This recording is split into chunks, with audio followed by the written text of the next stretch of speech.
চলমান উত্তেজনা বন্ধে যুক্তরাষ্ট্র ও ইরান একটি সমঝোতার কাছাকাছি পৌঁছেছে। বার্তা সংস্থা রয়টার্স জানিয়েছে, যুদ্ধ বন্ধে দুই পক্ষই এক পৃষ্ঠার একটি সমঝোতার স্মারক প্রায় চূড়ান্ত করে এনেছে। ফলে হরমুজি অচলাবস্থা অবসানেরও সম্ভাবনা তৈরি হয়েছে। শান্তি প্রক্রিয়ার সঙ্গে যুক্ত পাকিস্তানের একটি সূত্র বার্তা সংস্থা রয়টার্সকে এই তথ্য নিশ্চিত করেছে। পাকিস্তানের সূত্রটি জানায়, যুদ্ধ বন্ধে দুই দেশই এখন সমঝোতার চূড়ান্ত পর্যায়ে রয়েছে।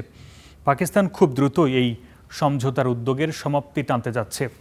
এর আগে মার্কিন গণমাধ্যম এক্সিওসের এক প্রতিবেদনে বলা হয়, হরমুজ প্রণালী আবারও খুলে দেওয়ার লক্ষ্যে শুরু করা অভিযানটি স্থগিত করেছেন ট্রাম্প।